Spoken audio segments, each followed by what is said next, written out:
타바타 도요라고 하는 99세 된 일본 할머니가 그 일본에 쓰나미가 왔을 때 그 쓰나미를 보면서 그 지은 시가 있습니다. 상당히 우리 마음을 울리는데 제가 한번 읽어드릴까 합니다. 무슨 일인 걸까요? 텔레비전을 보면서 그저 손을 모을 뿐입니다. 여러분 마음속에 지금도 여진이 와서 상흔이 더욱더 깊어지고 있을 것이라 생각합니다. 그 상흔에 약을 발라주고 싶습니다. 사람이라면 누구나 느낄 기분입니다. 나도 할 수 있는 일은 없는 것일까 생각합니다. 이제 곧 100세가 될 나, 천국에 갈 날도 가까울 테지요. 그때엔 햇살이 되어 산들바람이 되어 여러분을 응원하겠습니다. 이제부터 괴로운 나날이 이어지겠지만 아침은 반드시 옵니다. 약해지지 마. 99세 된 일본 할머니가 그때의 쓰나미로 그 일본 열도에서 실종 사망한 사람이 18,000명이라 합니다. 여러분 그 아픔을 보면서 이 할머니가 이렇게 지은 시예요.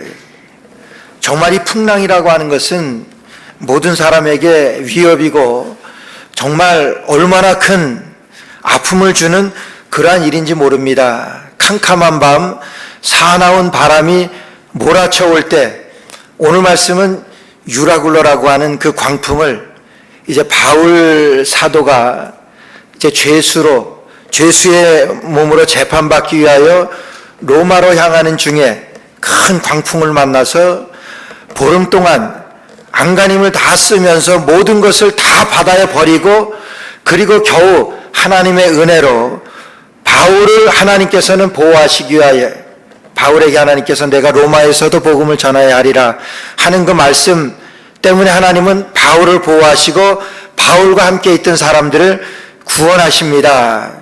여러분 구원하시고 하나님께서 로마까지 바울을 무사히 가게 하시는 그런 말씀인데 그 유라굴로라고 하는 그런 광풍을 만났을 때 여러분들에게 오늘 말씀을 증거하려고 하는 그런 말씀입니다. 여러분 우리의 인생은 갑자기 광풍이 불어닥칩니다. 오늘 말씀 13절 말씀 시작되는 말씀 보게 되면은요. 남풍이 순하게 불매 이렇게 시작합니다. 남풍이 순하게 불매 저희가 득의한 줄 알고 닷을 감아 그레데 해변을 가까이 하고 행선하더니 남풍이 순하게 분다고 하는 것은 여러분 좋은 징조입니다. 이제 이 전까지 있었던 일을 말씀드리면은 이제 겨울을 지나고 로마까지 가자고 바울 사도가 주장을 합니다. 이제 우리가 이 섬에서 과동하고 겨울을 지나고 로마에 가자고 이렇게 말하는 바울 사도는 알았습니다. 금식의 기간이 끝난 다음에 이렇게 말씀하는 거 보니까 금식이 끝나는 그런 계절이 그 날이 11월 말쯤 됩니다. 그 지중해 기후에 9월 말서부터 12월 초까지는 배가 운항을 안 하는 것이 상식이라 그럽니다. 왜 그러냐 하면은 이런 만나는 광풍 때문에 갑자기 불어닥치는 광풍 때문에 그렇게 항해를 안 하는데 그래서 바울 사도는 이제 이 항해하려고 하는 떠나려고 하는 그 알렉산드리아 그 배를 이제 그 백부장은 그 배에 책임을 진 사람입니다. 그 백부장에게 겨울을 지나고 떠나가자고 그렇게 부탁을 하지만은 그 백부장이 바울의 말보다 선장과 선주의 말을 더 믿더라 이렇게 말씀하지. 선장과 선주의 말을 믿고 여러분 항해를 하게 됩니다. 항해를 시작하고 나서 바로 있어지는 것이 오늘 13절 말씀이에요. 남풍이 순하게 불매. 남풍이 순하게 부니까 여러분 좋은 징조입니다. 그러니까 저희가 득의한 줄을 알고 득의하였다고 하는 것은 저들의 말대로 떠난 것이 잘했다고 그들이 이겼다고 하는 그런 말이에요. 저들이 득의한 줄 알고 이렇게 말씀하시.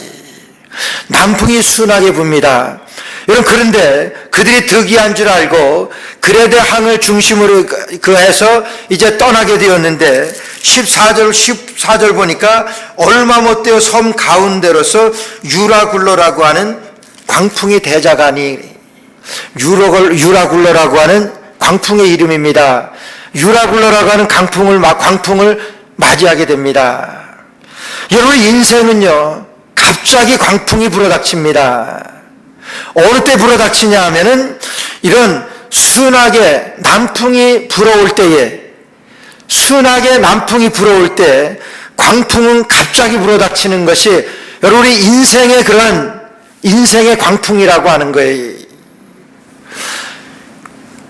한 30여 년, 부목사까지 해서 30여 년 이상 이 목회를 하면서 이 여러 분들을 많이 뵙게 됩니다. 우리 성도들, 여러분들을 보게 되는데, 여러분이 그런 아주 이렇게 순하게 순풍 가운데 아주 고생을 하고 이민생활하면서 자녀들을 잘 키워놓고 다 출가시켜놓고 그리고 어느 정도 노후까지 다 감당될 만큼 그렇게 힘들게 일을 다 해서 이렇게 다 그 준비해 놓고 그렇게 이제는 좀 평안히 살 수 있겠다 하는 그런 시점에 갑자기 광풍이 불어닥치는 그런 가정들 많이 봤습니다.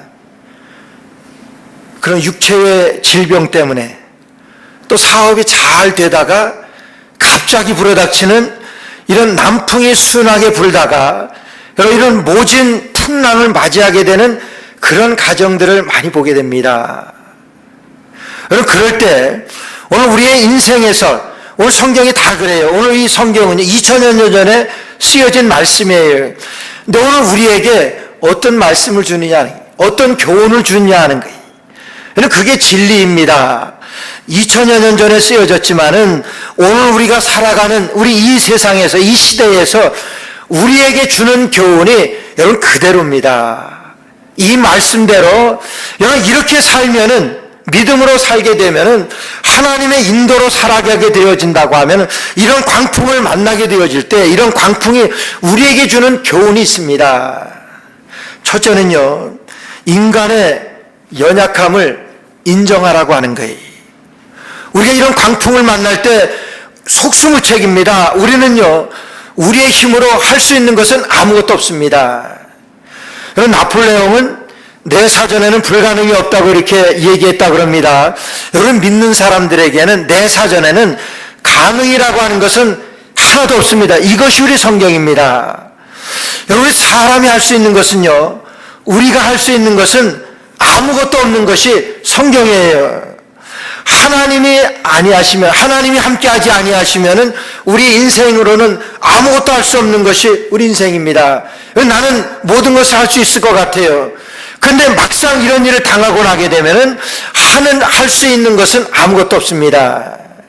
그래서 우리가 이런 광풍을 우리가 맞이하게 될 때, 아니 우리 인생의 광풍을 우리가 생각하게 될 때, 이런 유라굴로라고 하는 광풍이 갑작스럽게 우리 인생에 몰아닥칠 때 우리가 할 수 있는 것은요, 인간의 연약함을 우리가 인정해야 한다고 하는 거예요.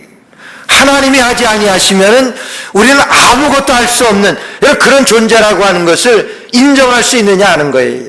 아니, 인정해야만 한다고 하는 거예요. 이런 갑작스러운 광풍을 만날 때 제일 위험한 사람은 어떤 사람이냐 하면은 강한 사람입니다.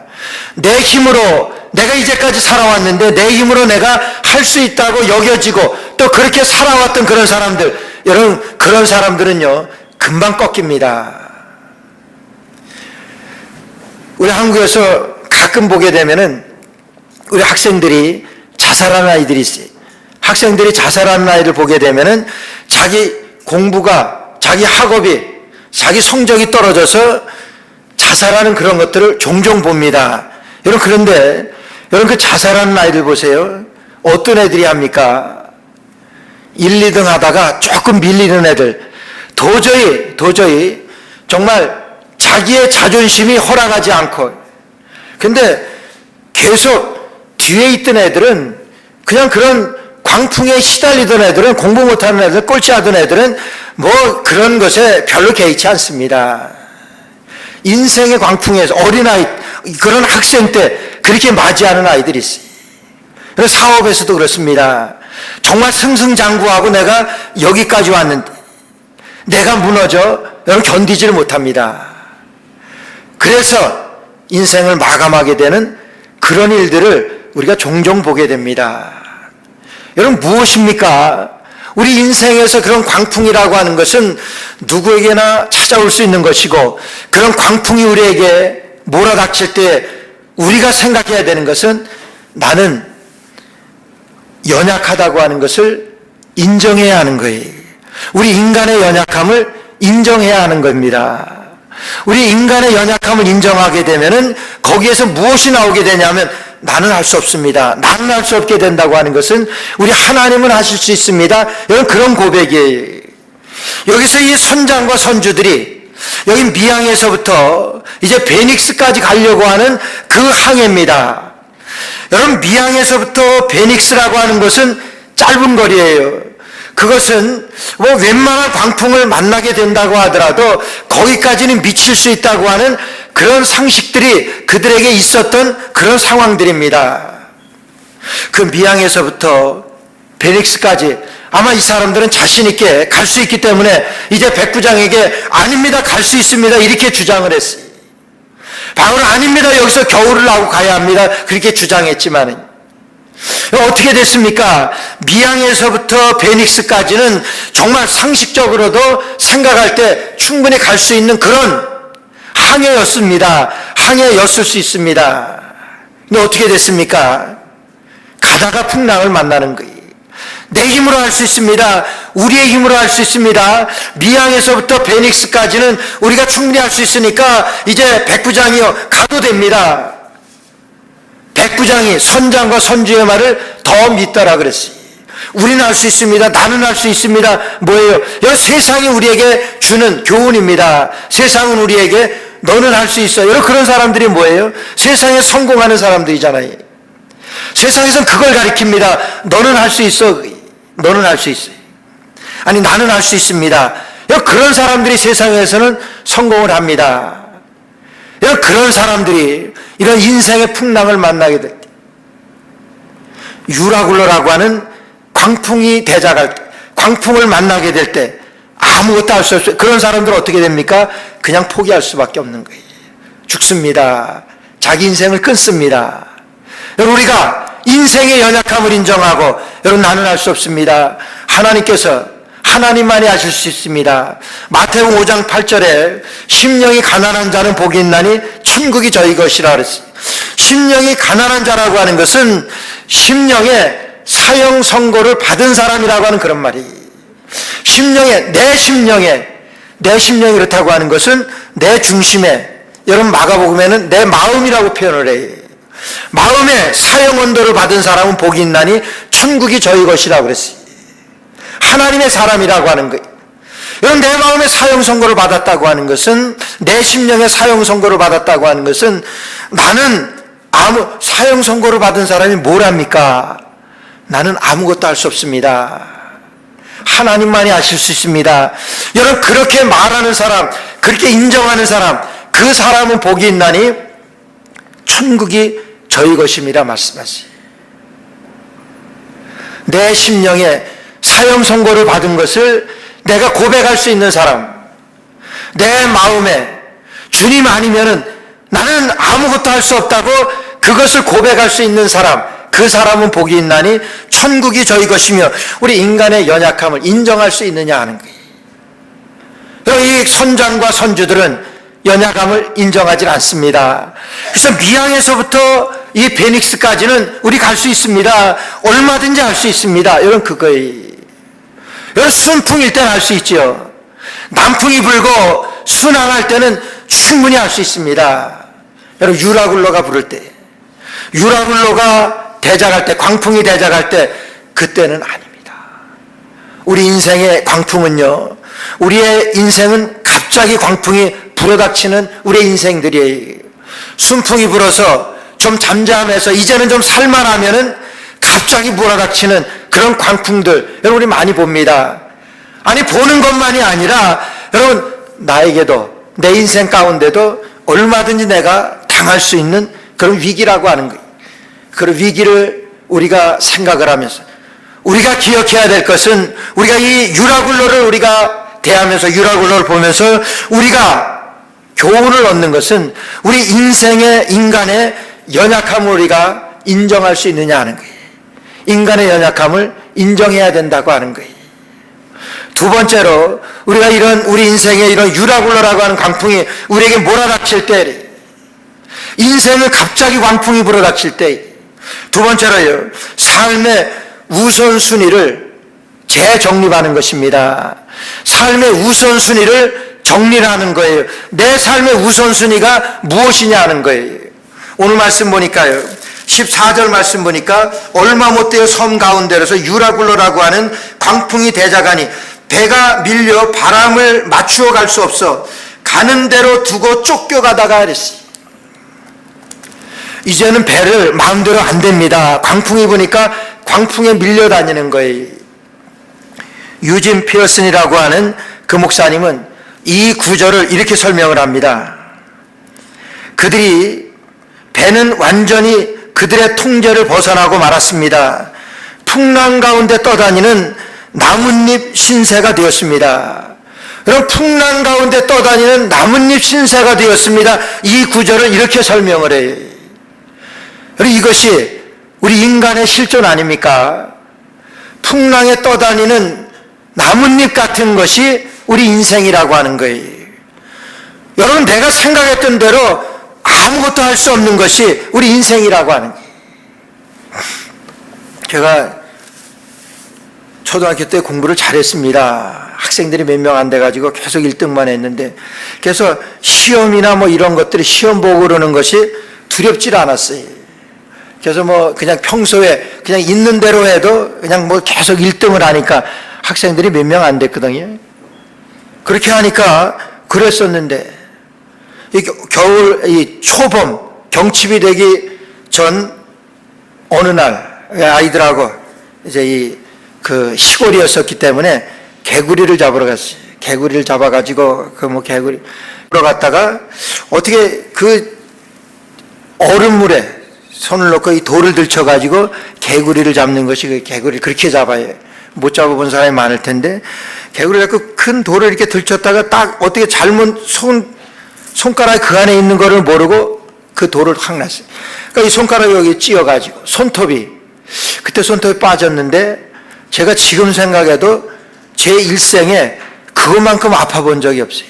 그날 저녁에 이것이 쏴나는데 결국은 이것을 손톱이 빠져가지고 지금도 아주 다 잘생겼는데 그 손톱 하나만큼은 아주 무식하게 생겼어요. 얼마나 아팠는지 몰라요. 근데 그 다음 날이 시험 보기만 하면은 그럴 텐데, 여러분, 학교를 못 갔어요. 아무리 공부를 잘하면 뭐랍니까? 1등하면 뭐합니까? 시험을 못 보는데, 그거는 그냥 우습게 생각을 했었는데, 그것도 가지 못하니까 아무것도 할 수 없더라고요. 지금 생각하니. 여러분, 우리의 인생은 광풍에 떠다니는 나뭇잎 같은 그런 신세라고 하니, 그게 우리 인생이라고 하는 거예요. 오늘 그것을 잘 표현합니다. 우리 15절 말씀에서 유라굴로 가는 강풍이 대작해서 갈 수 없어서 가는 대로 두고 쫓겨가다가, 그러니까 바람이 부는 대로 가는 거예요. 16절에 거우다라고 하는 작은 섬 아래로 지나 간신히 거루라고 하는 것은 구명보티, 거루를 감아가지고 끌어올리고 줄을 가지고 선체를 둘러감고 스르디스에 걸릴까 두려워 연장을 내리고 그냥 쫓겨가더니, 스르디스라고 하는 것은 모래톱입니다. 그러니까 암초예요. 모래로 생성되어진 그 암초에 걸릴까봐 배에 있는 그 연장을 내렸다 그랬어요. 내리고 그냥 쫓겨가더니, 그러면서 바람 부는 대로 그냥 가는 거예요. 우리가 풍랑으로 심히 애쓰다가 이튿날 사공들이 짐을 바다에 풀어버리고, 제가 지난 시간에 말씀드렸죠. 이 알렉산드리아라고 하는 배는 이제 이집트에서부터, 애굽에서부터 로마까지 곡물을 실어 나르는 배예요. 그러니까 무역선입니다. 무역선은 뭐예요? 비즈니스 하는 배지. 그러니까 곡물을 싣고 가는 그 모든 배에 있는 그 곡물을 이튿날 사공들이 짐을 바다에 다 풀어버리고 그 짐들을 다 버리는 거예요. 뭘 버립니까? 짐을 버려요. 그 짐이 뭐예요? 돈입니다. 여러분, 이런 인생의 광풍을 만나게 되니까 인생의 우선순위가 바뀌어지더라고 하는 거예요. 그들의 삶 가운데서 자신이 주인이 되어서 그들이 광풍이 만나기 전까지 그들의 주인이 뭡니까? 그들의 주인은요, 물질입니다. 여러분, 물질이면 다 되잖아요. 지금도, 여러분, 물질이면 웬만한 것 안 되는 거 있습니까? 거의 다 돼요. 지금도 아니라 그럴지 모르지만은, 여러분, 물질을 쫓아서 살아가는 그런 인생들 아니에요. 우리가 이런 유라굴로를 생각하면서, 이런 광풍을 생각하면서 우리가 얻을 수 있는 것은 우리 인생의 삶의 우선순위를 결정하는 거예요. 바꾸는 거예요. 광풍을 만나기 전까지는 그들에게 있어서 가치라고 하는 것은 여러분 그런 물질입니다. 근데 광풍을 만나게 되니까 그것을 다 바다에 던져버리는 거예요. 그게 무슨 소용이 있습니까? 그래서 마태복음 16장 26절에도 예수님께서 사람이 만일 온 천하를 얻고도 제 목숨을 잃으면 무엇이 유익하리요? 사람이 무엇을 주고 제 목숨을 바꾸겠느냐? 여러분 그건 아는 겁니다. 아는 건데 예수님께서 말씀하셨어요. 사람이 자기 목숨과 무엇을 받겠냐. 여기 배에서도 유라굴로를 하는 광풍 때문에 여러분 배에 있는 모든 돈을 다 버리는 거예요. 물질을 다 버리는 거예요. 그들이 여겼던 가치를 다 풀어버리는 거예요. 그것이 무슨 소용이 있습니까? 1912년 여러분 4월 14일 날 타이타닉호라고 아시죠? 타이타닉 그 영국에서부터 이 뉴욕까지입니다. 뉴욕까지 오는 그 유람선이 세계 최고의 그때의 최고급의 유람선이었었죠. 거기 그 타이타닉에 관한 이야기들이 많이 있습니다. 근데 그 실제로 있었던 그 사건이었었으니까 여러분 그 배에서 이제 이 거루에 이 구명보트가 이제 올려지게 되고 그래가지고 그 배에 있던 타이타닉에 탔던 호에 탔던 사람들이 어린아이하고 부녀자들 먼저 해가지고 그 구명보트에 태우는 거예요. 구명보트에 다 승선하면서 어느 한 부인이 귀부인이 거기에 그 거루에 타게 된 구명보트에 이제 타게 돼가지고 타가지고 그 배에서 그래도 그 구명보트에 거기에서 이 배를 조종하는 그 사람에게 내가 깜빡 잊은 것이 있으니까 그걸 좀 가지러 가게 해달라는 거예요. 그러니까 지금 시간이 없는데 빨리 내려야 되는데 거루를. 근데 여기 객실이 내가 있는 객실이 가까우니까 3분이면 된다 그래서 그래서 허락해달라는 거예요. 그러니까 빨리 갔다 오라고. 그래서 가지고 오라고 그 부인을 보냈어요. 그럼 뭐를 가지고 온 줄 아세요? 뭐를 가지고 왔을 것 같아요? 예? 뭘 가지고 왔을 것 같아요? 다이아겠죠? 그죠? 뭘 가지고 왔겠어요? 오렌지 3개를 가지고 왔대. 우스운 거 아니에요? 오렌지 3개를 뭐합니까? 근데 이 부인을 알았어요. 이 구명보트를 타지만은 이게 어디까지 될지 모르고 여러분 그럴 때 제일 우리에게 필요한 것은 수분입니다. 갑자기 생각한 거예요. 뭘 생각했습니까? 살 길을 생각한 거예요. 그게 무슨 가치가 있습니까? 오렌지 3개가 지금 죽어가는데 아니요. 그 상황에서는 그 부인에게 있어서는 여러분 그게 가치. 다이아요? 아니요. 모든 보석? 아닙니다. 여러분의 삶의 우선순위는 무엇입니까? 우리 인생의 광풍은 꼭 옵니다. 이제 바로 이 세상을 떠나기 바로 직전에 우리가 만날 수도 있고 아니면은 우리가 젊어서 만날 수도 있고 여러분 우리 인생의 광풍은 언제든지 우리가 만날 수 있는 아니 꼭 찾아오는 것이 우리의 광풍이라고 하는 거예요. 그럴 때 우리가 해야 되는 것은 우리의 우선순위를 결정하는 거예요. 여기서 광풍을 우리가 바로 죽기 전에 만나게 되면 그 사람은 세상에서 아주 럭키하다고 말하겠지. 바로 죽기 전에 그러니까 그냥 그대로 가면 되는 거지. 그렇게 생각을 하지. 그 사람이 이제까지 살아오면서 우선순위라고 하는 것은 물질이었습니다. 그러면서 그대로 죽어가는 거예요. 젊어서 우리가 이런 광풍을 만난다고 생각을 하고 만나고 또 이 광풍이 나에게 대장한다고 생각하면서 여기면서 내가 먼저 내 삶의 우선순위가 뭐라고 하는 것을 내가 정리할 수 있다고 하면은 그 사람은 복 있는 사람 아니겠습니까?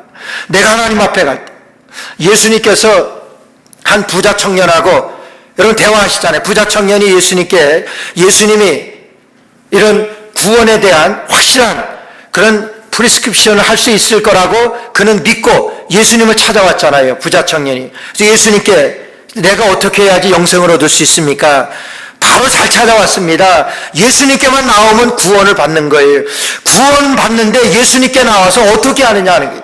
예수님께 그렇게 물어보니까 예수님께서 뭐라 그럽니까? 내가 가지고 있는 모든 것을 팔아서 가난한 자들에게 주고 그리고 나를 쫓아라. 그리하면 너에게 영생이 있을 것이다. 확실한 처방을 예수님께서 내리십니다. 여러분, 확실한 처방만 받으면 뭐합니까? 약을 사서 먹어야지요. 그 청년이 어떻게 갑니까? 심히 근심하며 돌아가니라 그랬어요. 그 청년은 자기의 물질하고 영생하고 그냥 막 바꿔버렸습니다. 영생 얻을 수 있는 길이 있었지만은 그는 물질하고 그걸 바꿔버린 거예요. 심히 근심하며 돌아갔습니다. 그에게 있어서 삶의 우선순위는 여러분 물질이었지. 여러분에게 있어서 우선순위는 무엇입니까? 여러분 부모가 이런 유라굴로가 대작할 때에 우리가 인생에서 그런 광풍을 만나게 될 때 여러분 우리에게 필요한 것은 아무것도 없습니다. 영생입니다. 생명입니다. 그 생명을 위해서 우리가 선택해야 되는 여러분 무엇입니까? 우리가 선택해야 되는 하나님의 말씀이지. 구원입니다. 예수님입니다. 우리가 가지고 있던 모든 물건을 배에서 던져버리냐 그게 무슨 소용이 있습니까? 죽어가는데 그 목숨하고 무엇을 주고 제 목숨을 바꾸겠느냐. 예수님 말씀하신 것과 같이 우리의 인생의 우선순위를 바로 결정하는 것이 우리에게 인생의 유라굴로라고 하는 광풍을 만나게 될 때, 아니 이전에 우리 인생에 순풍이 불 때 반드시 우리에게 여러분 광풍은 옵니다. 그런 것을 우리가 미리미리 생각을 하면서 우리의 인생의 우선순위를 재정립할 수 있다고 하면은, 바꿔놓을 수 있다고 하면은 우린 주님의 사람으로 주님 앞에 구원을 얻을 수 있는, 영생을 얻을 수 있는 그 길이 우리에게 있는 것을 우리 주님께서 말씀해 주시는 거예요. 우리 인생의 우선순위가, 여러분들의 인생의 우선순위가 그리스도로 되어지기를 주의 이름으로 축원합니다. 마지막으로 이런 인생의 광풍을 만나게 될 때 여러분 오직 하나님의 말씀을 믿어야 합니다. 여러분 말씀 보니까 21절 말씀 보니까 여러 사람이 오래 먹지 못하였음에 바울이 가운데 서서 말하되 여러분이여 내 말을 듣고 글에 대해서 떠나지 아니하여 이 타격과 손상을 면할 때면 좋을 뻔하였느니라. 아주 바울 사도가 인간적입니다. 바울 사도가 그러잖아요. 여러분 내 말 듣고 그때 떠나지 않았으면 참 좋았을 텐데, 딱 한마디예요. 여러분은 어떻게 하겠어요? 바울이라면 내 말 들었으면 좋았을 텐데 이게 내 말 듣지 않고 무슨 고생이냐 할 때 무슨 이상한 말이 들어가긴 하지. 무슨 이 고생이냐, 내 말 들었으면 좋았을 텐데 그러고 그냥 항변하며 비난하고 뭐 그럴 만한데, 아니 대부분 그러지요. 근데 바울 사도가 여러분 내 말 듣고 그냥 떠나지 않았으면은 그냥 이런 피해는, 이런 고생을 안 했을 텐데 딱 한마디 합니다. 저희가 2008년에 이 교회를 2층을 지을 때 이 건축업자들을 이렇게 여러 번 한 6분인가 5분인가 이렇게 회사를 이렇게 연락을 해가지고 이 견적을 받았어요. 견적을 받고 그 중에서 그냥 뭐 여러 회의를 거쳐가지고 타당하다고 여겨져가지고 제갈이라고 하는, 지금은 없어졌지만 적은 이 건축회사인데 제갈이라고 하는 그 회사를 우리가 픽해가지고 거기에 맡겼어요. 근데 거기서 이렇게 공사를 2층을 하다 보니까 뭐 그 공사비를 너무 적게 견적을 내서 그런지 아주 어려운 얘기를 많이 하더라고요. 그러다가는 결국 우리 저 엘리베이터를 그냥 안 해주고 그냥 뜨셨어요.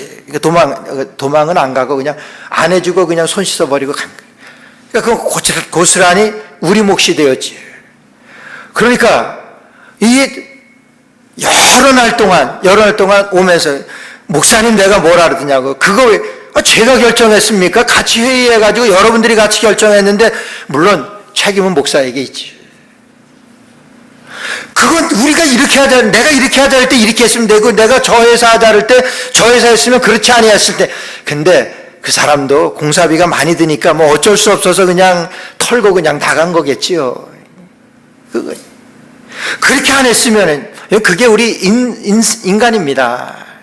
내 말 듣지 않았으니까 그렇게 되었고, 내 말대로 했으면 좋았을 텐데, 여러분, 그것이 무엇이 유익합니까?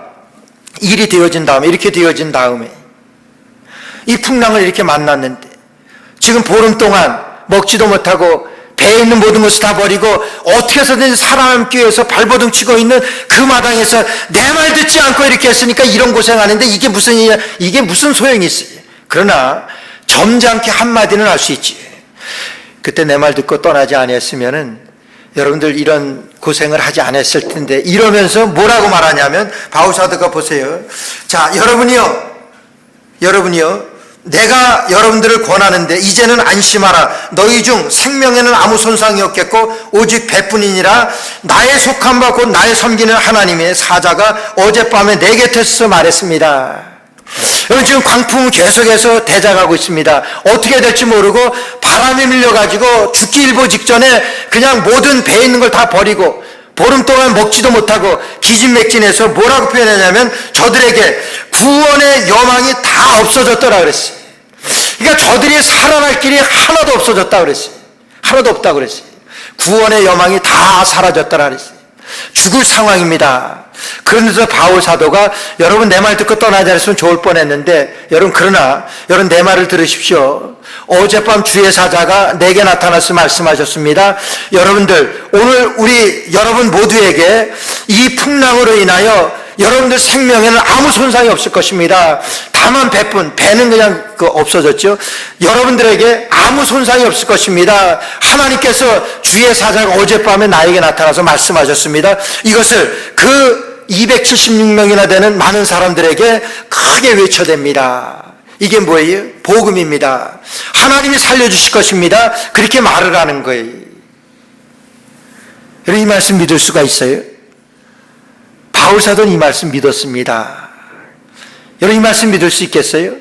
조금 그 말씀 하신 다음에 풍랑이 점점 잦아진다든가, 물결이 좀 계속 멀리 섬이나 보인다든가 그러면은 좀 믿어지겠죠. 그러나 계속해서 풍랑은 대작하고 아무 변화도 없고 조짐도 없는데 벌떡 일어나서, 여러분 안심하시오. 누가 안심합니까? 바울 사도는 안심합니다. 안심하며 말하는 거예요. 여러분, 이것이 그리스도인이에요. 그리스도인은요, 광풍이 일어날 때 진가가 발휘됩니다. 여러분, 바울 사도는 지금 죄인의 몸으로 지금 로마까지 가는 신세예요. 그가 그 배에서 아무것도 할 수 없습니다. 자유인으로 가던 사람들, 백부장이나 선장과 선주들, 그 사람들, 그 배의 주인이고 그 배의 통치자들입니다. 풍랑을 만나게 되니까 주객이 전도되는 거예요. 그 사람들은 아무것도 할 수 없어요. 죄수로 가는, 지금 바울 사도만 지금 말하는 거예요. 무슨 말합니까? 여러분 안심하십시오. 주의 사자가 어젯밤에 나에 나타났어요. 여러분 모두를 살려주실 것입니다. 여러분, 이 배에는 손상이 있지만 여러분 생명에는 아무 지장이 없을 것입니다. 이 말씀을 해요. 이 말씀을 바울 사도는 믿었습니다. 믿으니까 말하는 거지요. 복음을 전하는 거예요. 여러분, 복음을 믿지요? 여러분 정말 믿으세요? 이 상황이라면은 바울 사도는 믿고 지금 말하는 거예요. 여러분, 하나님 말씀 믿으시잖아요? 근데 정말 믿으세요? 그러면은 하나님께서 이 성경 말씀 주시는 이 말씀을 우리가 믿는 것이 믿음인데, 이 성경 말씀 다 믿냐 하는 거예요. 그러니까 어떤 분은 그런 얘기를 해요. 하나님께서 나타나서, 주의 사자가 바울같이 나타나서 내게 말하면 나는 그거 믿겠다 그래요. 여러분 그럴 것 같아요? 아브라함에게 하나님께서 나타나셨어요. 아브라함이 뭐라고 말씀하십니까? 내 아들 이삭을 내게 바치라 그래. 번제로 바치라니. 죽여서 드리라 그러는 거예요.